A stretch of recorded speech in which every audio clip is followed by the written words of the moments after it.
Sa mga nagsasabi na ang Rosmar Cagayaco soap daw natin ngayon na tigpo 49 pesos pa rin ay hindi na raw same sa 2022 na mga nirelease natin. Sa totoo lang guys, same na same dahil nakadirect na tayo sa talagang manufacturer na gumagawa nito.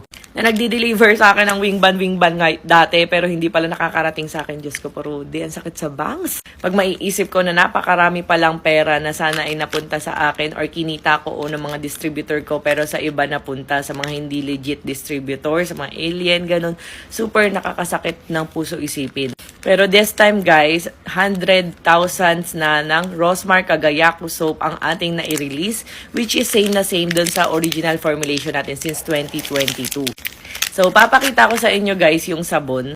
Ayan, ngayon tinatakan na natin siya guys para mas mahirap na siyang pekein. And this time, 49 pesos pa rin guys. And same na same.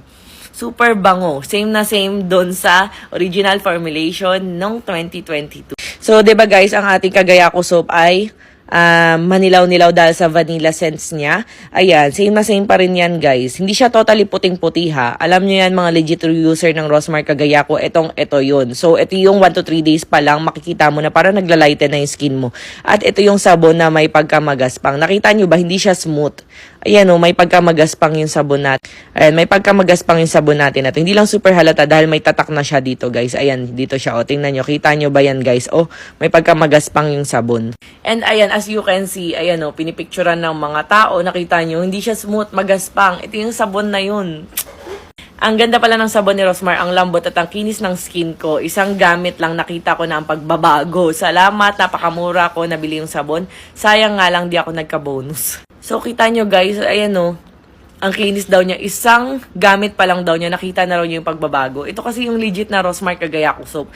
And alam nyo ba dati guys, nakakalungkot isipin, na dati pala kasi guys, yung mga unang release, talagang super effective niya, makikita nyo yung 2022. Pero dumating sa point na sinabi, na parang wag nang lagyan ng active ingredients. Doon ako na-sad. Kaya pala parang nung sabi ko rin, nung mismong ako na parang, bakit ganun? Dati super effective ng mga unang release. Kasi syempre nag-hoard ako ng marami nun. Syempre ako yung CEO, ganyan. Tapos dumating sa point na parang, ba't parang hindi na siya effective? Parang miski sa akin, parang hindi ko na nakikita yung effect. Yun pala, para mas ma-low grade yung sabon o mas mura, makuha ng ahente dun sa parang mismong manufacturer na gumagawa, pinatanggalan ng mga active ingredients. So, ibig sabihin, wala nang active yung mga parang nire-release na mga sumunod na sabon. Kaya sabi nyo, parang hindi na effective.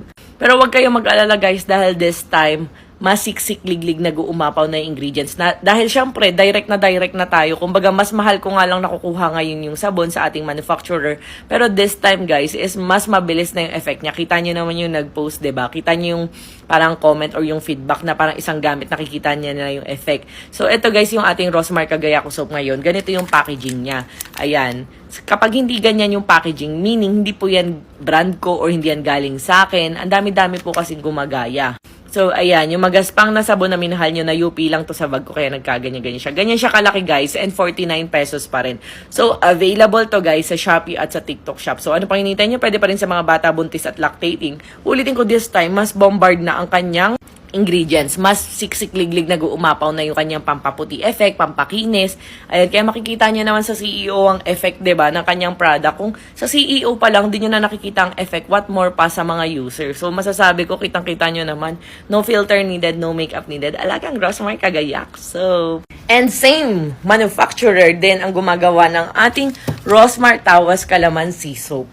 So, yung Rosmar Tawas Calamansi soap is yung kulay green natin na sabon na 49 pesos lang din na pampaalis ng mga body odor, ng mga unwanted body odor, amoy baktol, asim, putok, alipunga, lahat yun. And this time nga, same manufacturer ulit since 2022. Ayan guys, ang gumawa ng ating Rosmar Milky Bar Soap. Ito naman ay pinagsama pong Rosmar Cagayaco soap and Tawas Calamansi soap. Alam mo, cute diba? Pinagsama na siya sa iisang sabon. Ayan siya guys, oh. So, ito naman isa halagang 59 pesos. So, ito guys, syempre, Cagayaco soap and Tawas Calamansi soap. Ang bilis nitong makaputi, makatanggal ng pimples, dark spots, peklat, and at the same time, makatanggal ng mga unwanted odors niyo sa katawan. Pwede ito sa mga bata, buntis at lactating.